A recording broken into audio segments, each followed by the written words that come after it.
As-Sunnah foundation থেকে আমরা প্রত্যেকটা প্রজেক্ট ঘোষণা করার সময় আল্লাহর খাজানার দিকে তাকায়, আল্লাহর উপর ভরসা করে আমরা ঘোষণা দিই। 350 মেট্রিক টন খাবারের অর্ডার যখন করেছি তখন 3.5 টাকাও ফান্ডে নাই। এই পারপাস আগের বছরে কিছু টাকা আছে, এই বছরে নতুন 3.5 টাকাও আসে, অর্থাৎ এখন আমরা ঘোষণাই করি নাই। এই বন্যা কেন্দ্রিক কোনো ঘোষণার আগে অলরেডি আমাদের প্রসেসিং এর জন্য অর্ডার দিয়ে ফেলছে, আল্লাহর ভরসা করি। এরপর আল্লাহ তাআলা আমাদেরকে নিরাশ করেন না, হয়ে যেতে থাকে। আর আমি সবসময় একটা কথা বলি, আসুন্নাহ ফাউন্ডেশন, অনেকে বলতে পারেন ভাই এত বড় স্কেলে কাজ করেন, টাকা আসে কোত্থেকে?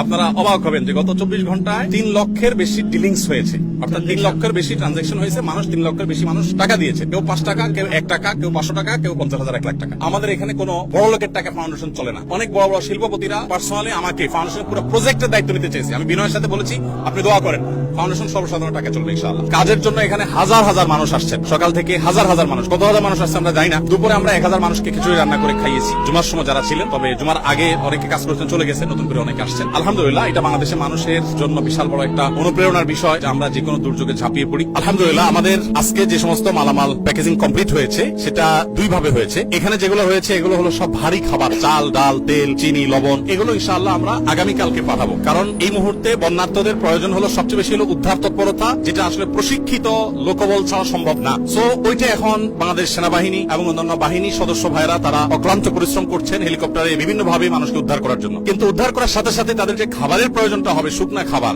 সে ড্রাই ফ্রুটটার ব্যবস্থা আমরা করেছি 20,000 পরিবারের জন্য। এই 20,000 পরিবার যাদের জন্য আমরা অ্যারেঞ্জ করেছি, সেটার মধ্যে আপনার ছিল হলো খেজুর, চিড়া, চিনি, লবণ। অনেকে বলেন যে ভাই গুড় কেন দিচ্ছেন না, চিনি তো ভালো না। কেউ বলবে যে গুড় দিলে হেলদি। দেখুন, আমরা যেই স্কেলে কাজ করি, এই স্কেলে গুড় কোথায় পাবো? এত গুড় কে দিবে আমাদেরকে? তো যাই হোক, চিনি এবং লবণ দেওয়া হচ্ছে যাতে করে দরকার হলে তারা প্রয়োজন মাফিক তারা স্যালাইন বানিয়ে নিতে পারে। এবং আজকে সকালে আমাদের 2টা লরি মাল পৌঁছাইছে। এটা মূলত আকিজ বেভারেজ থেকে ওনারা রেডি করে দিয়েছেন 7200 প্লাস প্যাকেট। সেখানে বাচ্চাদের জন্য দুধের একটা প্যাকেট, কত গ্রাম এক্সাক্ট আমার মনে নেই, তারপর 500 গ্রাম করে মুড়ি, 2225 ml এর পানির বোতল।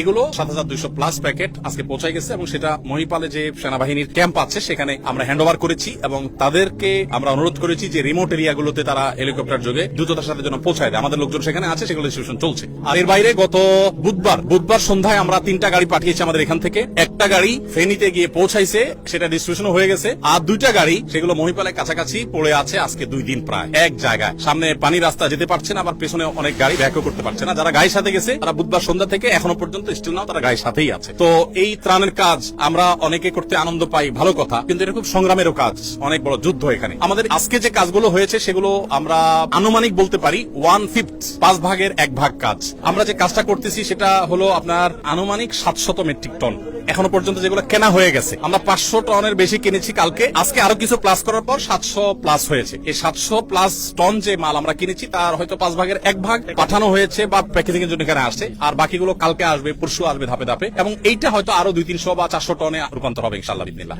এ হলো আপনার ত্রাণের পরিমাণ। লাস্ট কথা, অনেকেই তো আপনি ফিজিক্যালি অনেক জায়গায় ঝাঁপাই পড়ছেন, দেখা গেছে আপনার যাওয়ার কোনো প্ল্যান প্রোগ্রাম এরকম কিছু আছে কিনা? অনেকেই জিজ্ঞাসা করতেছেন লাইভে। আমরা যাবো ইনশাআল্লাহ, আমাদের প্ল্যান প্রোগ্রাম আছে, আমরা ইনশাআল্লাহ যাবো। আল্লাহ চাহেন তো আমরা কেন, আরো ওলামা ইকরাম যাবেন, যাওয়া আসার মধ্যে থাকতে হবে আমাদের। কারণ এই যে এই ক্ষত শুকাতে অনেক সময় লাগবে। আমরা প্রত্যেক আল্লাহর কাছে চোখের পানি ফেলি, এত পরিমাণ বিপর্যস্ত মানুষ আর এত পরিমাণ কষ্টে আছে, এটা আসলে আমরা ঢাকা থেকে কোনোভাবে অনুমান করতে পারবো না। পুনর্বাসনের জন্য আমরা এবছর প্ল্যান করেছি, নিয়ত করেছি, আমাদের কাছে ফান্ড যদি আল্লাহ মিলাই দেন পুরাটা, আমরা 4000 ঘর পুনর্বাসন করবো ইনশাআল্লাহ। যাদের ঘর হারা হয়ে যাবে তাদের জন্য। এমনিতে আলহামদুলিল্লাহ ত্রাণ তো চলবেই, ত্রাণ যেটা আছে এটা কোথায় গিয়ে ঠেকবে আমরা নিজেরাও জানি না।